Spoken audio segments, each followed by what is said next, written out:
అంతేనా? అంతే. ఇప్పుడు నార్మల్గా ఎవరికైనా ఒక యంగ్ డైరెక్టరు మీలాంటి వాళ్ళు అంత మేజర్ మెగాస్టార్తో సినిమా చేసేటప్పుడు 100% అసలు ఇతను ఎలా చేస్తాడు ఈ ప్రాజెక్టు, అతనితో ఆయన మీద హై ఎక్స్పెక్టేషన్స్ ఉంటాయి. పైగా ఆయన ఆయనకున్న రీచ్ వల్ల ఎక్కువ డౌట్లు వస్తాయి జనరల్గా, ఇతను ఎలా చేస్తాడు. ఎక్స్పెక్టేషన్స్ అన్నా కానీ రెస్పాన్సిబిలిటీ ఎక్కువ ఉంటుంది సార్. ఎందుకంటే అంత పెద్ద స్టార్ వన్ ఫిల్మ్ చేసిన డైరెక్టర్ని నమ్మి కథ ఇచ్చారు, ఓకే చెప్పారు అంటే అది మనకి చాలా రెస్పాన్సిబిలిటీ పెంచుద్ది. అవును. At the same time pressure కూడా ఉంటుంది. ఎందుకంటే ఈయన నమ్మినప్పుడు ఈయన ఎలా చూపించాలి, సో ఏ వేలో వెళ్ళాలి, ఇలాంటి రకరకాల డౌట్స్ ఉంటాయి.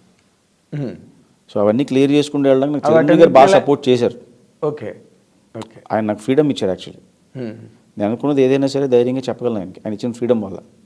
సార్ నేను అనుకుంటున్నాను ఇలా వెళ్దామా అని చెప్పి ఆయన నచ్చితే ఇమీడియట్గా గో హెడ్ అంటారు, లేదంటే ఆలోచించి ఒకసారి అంటారు. అంతే. అంతేనా?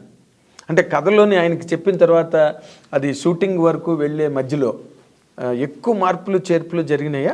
ఏం లేదండి, నేను డే వన్ ఏం చెప్పానో అదే ఉంది. అంతేనా? ఓకే. లెంత్లో ఎక్కువైతే అవన్నీ ట్రిమ్ చేసి పేపర్ మీద ఎడిట్ చేసాను తప్పితే, మేము పేపర్ మీద ఇది అనవసరంగా పడదలే వద్దు ఇలాంటివి తీసాను తప్పితే మేము డే వన్ ఏమనుకుని కథ చెప్పామో అదే ఉంది. ఓకే. అంటే ఇప్పుడు ఆయనకి ఆయన కెరీర్లో జగదేకుడు అతిలోక సుందరి అన్నది one of the best films, there is no doubt. మళ్ళీ ఆయన చేస్తున్నది ఇదే ఫ్యాంటసీ సినిమా ఇంత గ్యాప్ తర్వాత. ఇది ఏ రేంజ్లో ఉండొచ్చండి ఊరికే? అంటే ఒక జనరల్ ఐడియాకి జగదేకుడు Athiloka Sundari all time great hit. Sir ఏ రేంజ్ అనే దానికి మన దగ్గర మెషర్మెంట్, థర్మామీటర్ మెషర్మెంట్ ఏం లేవు సార్. అది మనం కొలిసి చెప్పలేము. అది అదే టైలర్ టేప్ లేవు. టైలర్ టేప్ వేసి ఇది ఈ రేంజ్ ఉంటుంది, ఇది ఈ రేంజ్ ఉంటుంది, అందరూ ఆ రేంజ్ సినిమా చేయాలని చేస్తాం. ఓకే.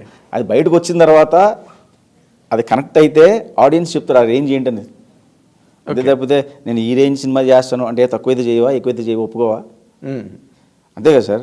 ఇప్పుడు 100కి చేస్తానంటాను, 110 అయితే చేయవా నువ్వు? 1000 అయితే చేయవా? ఇంతే చేస్తావా లేదా తక్కువ చేస్తావా అన్నది ఉంటుంది. ఉండదు. మనకు నమ్మి తీసిన ప్రోడక్ట్ బయటికి వెళ్ళిన తర్వాత ఆడియన్స్ ఇచ్చేదే రేంజ్. Of course. సో డెఫినెట్గా ఒక రేంజ్ సినిమా నమ్మే స్టార్ట్ చేస్తాం. కరెక్ట్. నమ్మే తీస్తాం. కరెక్ట్. బయటికి వెళ్ళిన తర్వాత చెప్పాలి ఆడియన్స్ అది.